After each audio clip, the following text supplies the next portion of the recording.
Welcome to the Katie Wellness Show, where you get the tools, knowledge, and inspiration you need to transform your health and wellness, body, mind, and spirit.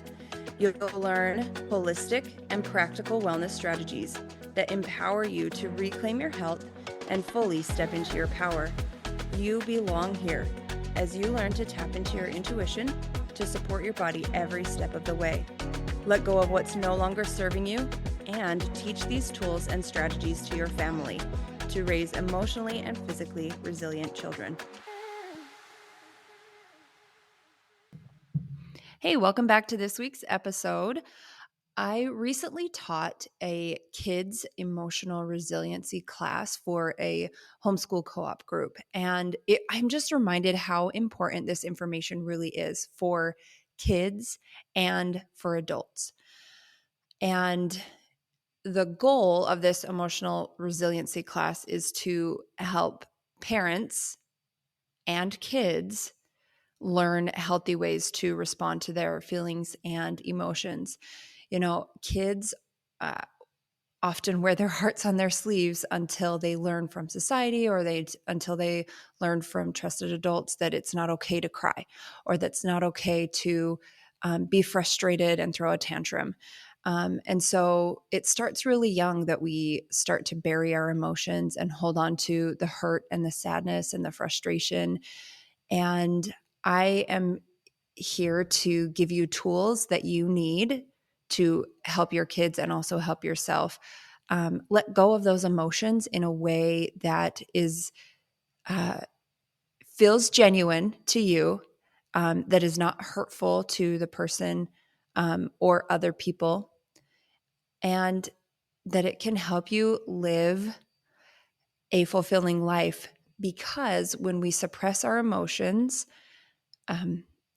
over time, it can be one of the contributing factors to disease or dis-ease in the body, not feeling well. So I'm going to jump right in. This episode is geared more toward kids. So if you have kids that like to listen to podcasts, or even if you just listen to this episode in the car while you're driving, they can learn from this and you can learn from it as well. But I am going to gear it toward kids a little bit more. And first, we're going to start by talking about feelings or emotions. Emotions are messengers. These messengers are trying to get messages from our head to our heart, or from our heart to our head. Maybe we feel something really heavy in our heart, and the message that's trying to get to our head is, I feel sad. The more clearly that we learn to speak the language of emotions, the better we become at listening and the more accurate the message becomes. I liken this to the telephone game. If I whisper into the ear of the person sitting next to me, I can find my happy feelings, or I feel happy, or I feel sad.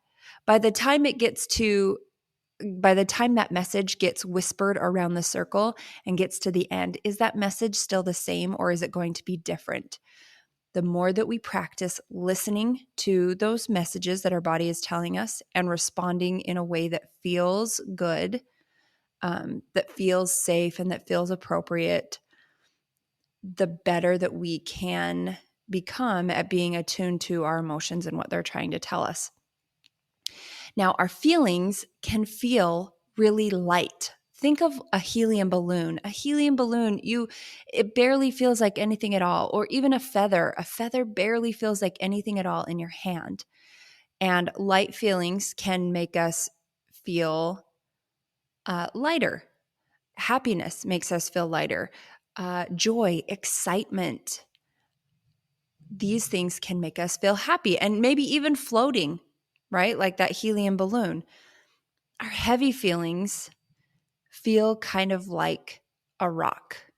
Think of a really heavy rock, and if you try and pick it up and And when we hold on to those heavy emotions, it's like a heavy rock and then another heavy rock. So maybe we hold on to sadness, and then we hold on to anger, and that's another heavy rock. And we hold on to resentment, and that's another heavy rock. And we hold on to frustration, and that's another heavy rock. And when all is said and done, we're carrying this huge backpack full of rocks, full of these heavy emotions that we didn't really know what to do with in the moment. And over time, they wreak havoc on our bodies. It's hard to carry long term, and it blocks our ability to be in tune with those emotions. So, the more that we can deal with the emotions in the moment, even if it's just getting it out in healthy ways, the the fewer rocks that we have to carry. When we are talking about feelings, it is so important to learn the vocabulary. The more emotions that we know, the better our emotional resilience. So there are feelings like happiness, sadness, frustration, disappointment, embarrassment, nervousness, loneliness, hungry, boredom. The more names we know, the better the vocabulary and the better we're able to identify what we are feeling. And once we know what we're feeling, we can know how to better handle what we're feeling. And maybe we're feeling lonely. And maybe at first we had this kind of heavy feeling and we think, oh, I need to go in my room and I need to be alone. But when you stop and listen, maybe that message is telling you that you're lonely. And what you actually need is a hug or someone to play with you or someone to say, I love you, or you to say to yourself, I love myself. Find something about yourself that you love. Another thing that I find is really interesting is I want you to think about what you feel like when you're excited. You kind of have, I don't know about for you, but I kind of have like a buzz throughout my body. Like I'm just excited. I can't wait for what's coming. Now I want you to think about what feeling nervous feels like in your body, right? When you're excited, your heartbeat is going. When you're nervous, is your heartbeat also going? Do you feel this buzz of anticipation, maybe a little bit of dread, like, oh, I'm not looking forward to what's coming because I don't know what's coming or I can't predict what's coming? Excitement and nervous often feel the same or very, very similar in our bodies. The energy is the same, the frequency is the same. It's the meaning that we attach to that feeling that is going to make it feel heavy or light. So the choice is yours. And there are a lot of things where we can feel nervous because we don't know what's coming and excited because we don't know what's coming. The phrase is the same, but the feeling is the same, but the meaning is different. So when we are having these heavy feelings like disappointment or embarrassment or loneliness or frustration, what are ways that we can get our heavy feelings out? What are some ways that you can move your body to get those heavy feelings out? Oftentimes, we can move our bodies like running or jumping on the tramp or riding a bike. Maybe this needs to be something that you talk about within your family to know what's appropriate for your family when you're having these heavy emotions that feel really big and you don't know what to do with them in the moment. Some families will slam doors because that feels really good, and other families feel like that is an unsafe way to let out an emotion. Some families scream into pillows. Other families cuddle up in a blanket. What is it that you need to do within your family? Set boundaries together as a family. When we feel angry, these are some good ways that we can get it out. You can ride your bike. You can be physical. Being physical is a great way to move those heavy feelings out of your body. So even going for a walk, especially if it's a sunny day, getting that vitamin D can also boost your happy hormones. And walking can help get those heavy emotions out. So that one's like a double win, going for a walk or going for a run. I am going to give you some tools that you can use in the moment. A breath work exercise, and also a fun little game, especially for little kids. I call it the emotional hokey pokey. And this is something you can do.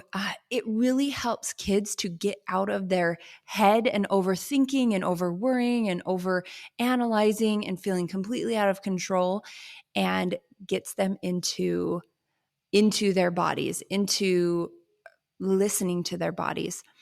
And basically, you just sing the hokey pokey song, and you'll put your mad in. So throw your mad in the center, put your mad in, put your mad out, put your mad in, and you shake it all about, shake all that mad out. And then do the hokey pokey and you turn yourself around. That's what it's all about. Whatever other heavy feelings, if the mad is still there, put your mad in again. Put your mad in, put your mad out. If you're feeling sadness, if you're feeling frustration, you can stomp your mad in, stomp your mad out. Just getting yourself singing the song and shaking off that yuck energy, that heavy energy, or that energy that's kind of holding you back can really help.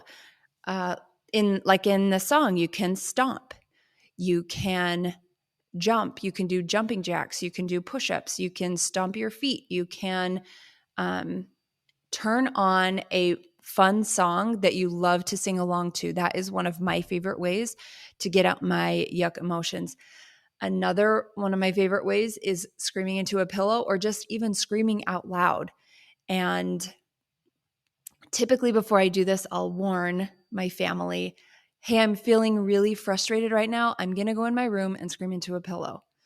Or if we're driving in a car and I'm feeling like the tightness in my chest, or really not feeling great, I will roll down the window and scream out the window, but let my kids know beforehand. So that's one way, or a couple of ways. Journaling can be a really great way. Coloring is an amazing way, especially for kids of all ages, to get their emotions out. And even if that's coloring really, really hard and breaking crayons, it's a really good way to process emotions. One of my favorite breathwork techniques for getting some of my heavy feelings out, or resetting that fight, flight, or freeze, is called the humming breath. Is one name that I've heard. I've heard a couple, but basically you're going to breathe in through your nose, you're going to plug your ears, and then you're going to hum as you release your breath. So it will sound like this. And I'm plugging my ears right now as I'm breathing out. I'm going to release my ears. I'm going to breathe in through my nose. I'm going to plug and breathe out. And hum, and I'm humming and breathing out.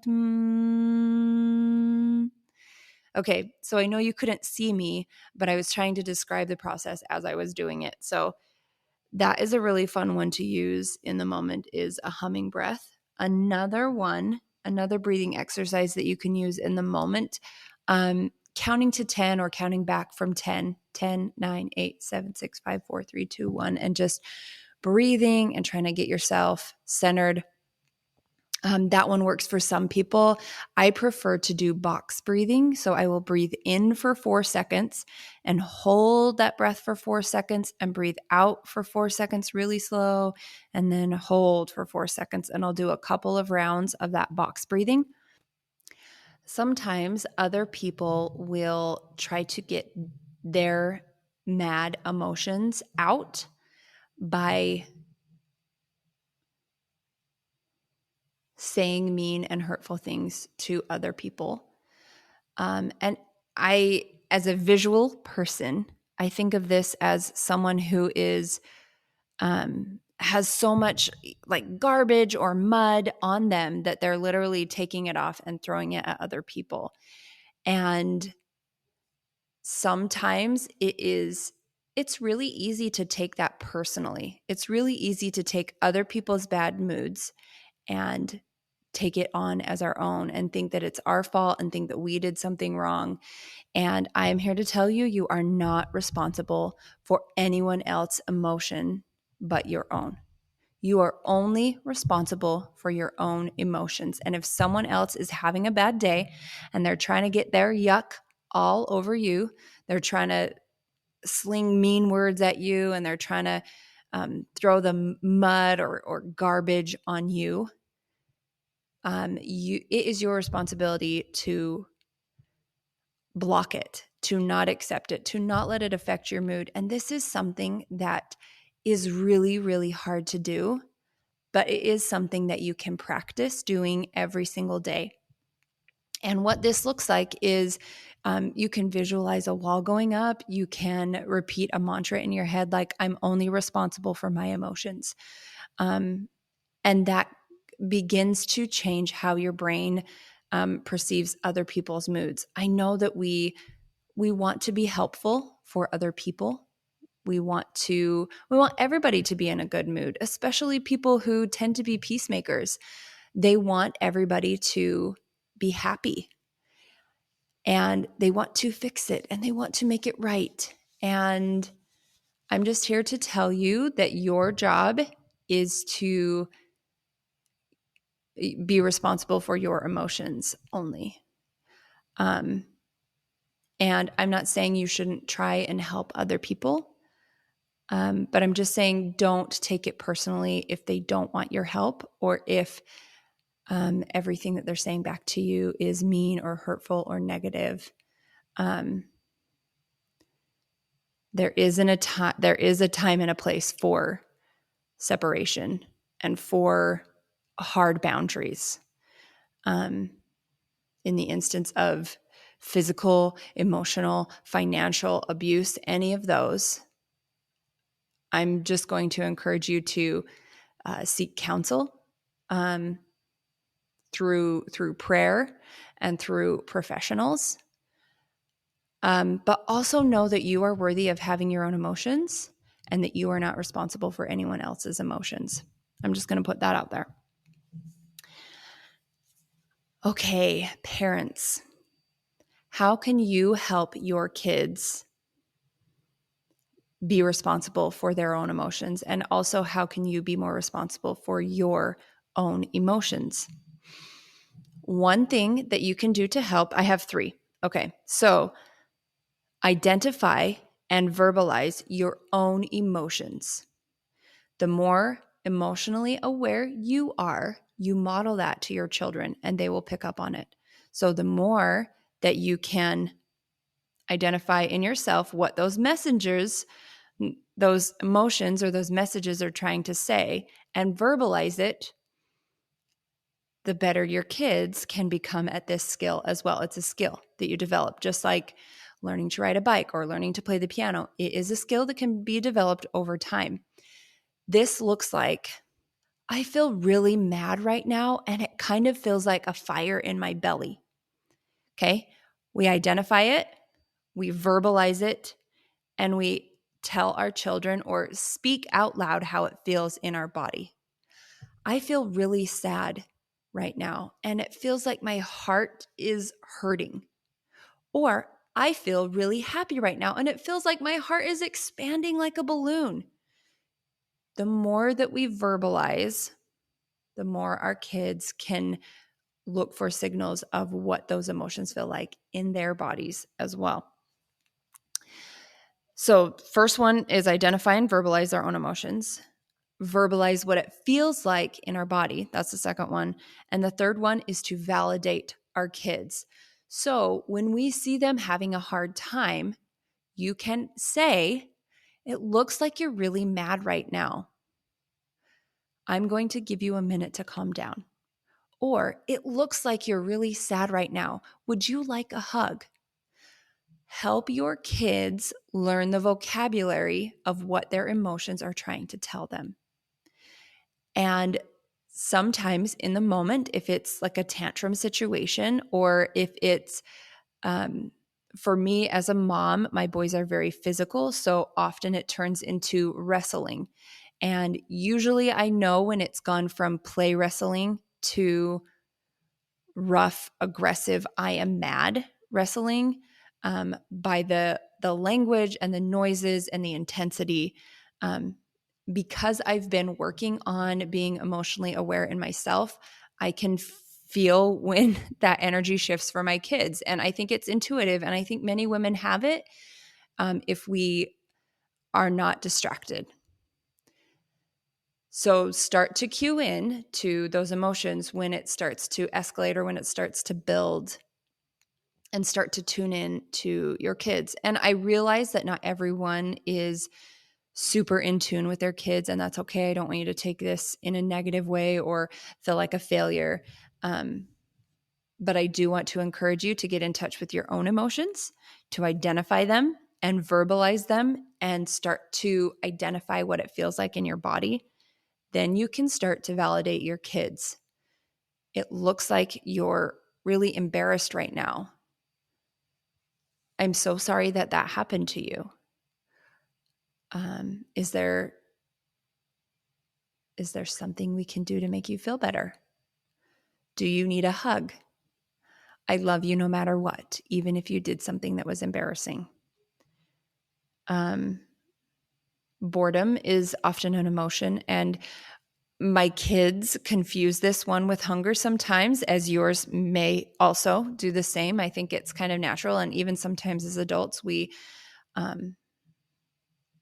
turn to food when we're bored. So recognizing when we're actually hungry, what are those hunger cues? And, oh, I'm actually bored. Boredom is not a bad thing. But every time we feel bored and we feel it with hunger, that's not really listening to our bodies. And I think it's also really important to do this validation with happy feelings. Wow, you look really happy. You must feel like you did a great job at your piano recital or playing your sport. Good job. I'm really proud of you. Validating kids helps them to recognize their emotions as well. One thing that I do when I do an emotional processing session with kids is I often have them color out their feelings. And at the very end of the processing session, I will take, with adults, I do a visualization, but with kids, I take one of the pictures that they've colored where they've colored out some of their heavy feelings. Coloring is a great way to get heavy feelings out. And I just speak out the words, I send my heavy feelings to Heavenly Father or to Jesus or to the white light or to heaven, right? I am not going to choose to hold on to these emotions anymore. You could say, I choose to let these feelings go, and I'm going to replace it with love, replace it with peace, replace it with calm. What is it that you need to release? And what is it that you can feel that hole with instead? So that one's a great way to make sure that you are replacing it with something that helps you to feel good and whole. So it's not just a void, not just like, okay, well, I let this thing go, and now what? Coloring a gift or something meaningful in its place can be really helpful for kids. And expressing love is another way that you can help your kids feel loved. Thank you for joining me for this episode. I am going to be taking a break from the podcast during the summer, but I will still be sending out emails to those on my email list. I will be sharing healthy tips. I will be sharing some of my favorite summertime recipes. So if you are interested in getting on that email subscription list, click the link below.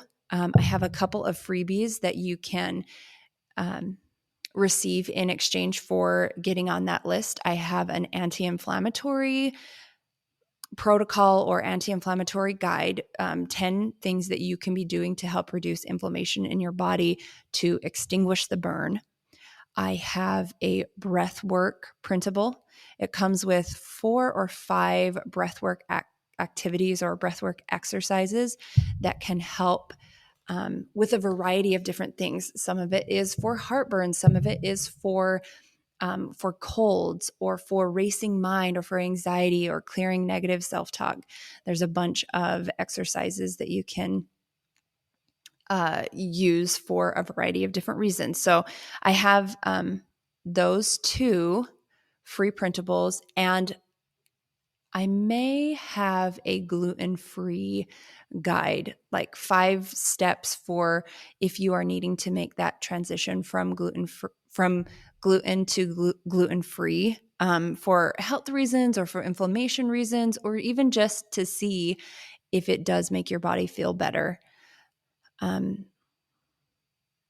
I wish I would have had something like this when I made the switch a couple years ago, just for peace of mind. And this gluten-free guide contains real life practical solutions for moms who are on a budget, who don't want to cook 2 separate meals. It's a way to integrate meals for your family while having a gluten-free option for you, without making the whole family have to go gluten-free. If that's something that you are needing to do for you or for any of your family members, that guide is really helpful. But I would love to stay in touch with you over the summer. Like I said, I won't be doing the podcast over the summer, but I am going to be active in my email list. So I hope you will join me there. There's a couple of different options to get on that email list. And I look forward to meeting you in my email, in your inbox. I look forward to hearing from you there. I'm probably going to be cutting back on Instagram as well. So the best place to find me is in my email list and connecting with me there. And I can't wait for the summer and for all the fun and rest and sunshine and beach trips. I'm really excited for the summer. It's a great time for me and my kids to unplug and spend more time together. So hopefully you have some fun plans or relaxing plans for the summer when kids are out of school. Thank you for joining me this week. I hope that, if nothing else, if you could just take one thing from this episode, it would be that you are worthy, that you are loved, and that it is worth it for you to be in touch with your emotions so that you can be physically, emotionally, mentally, and spiritually healthy. I want that for you. And I know that it's possible with the right tools and the right guidance and the right heavenly help. And I look forward to seeing you, talking with you more after the summer when I start the podcast up again, or in my email. Have a great summer.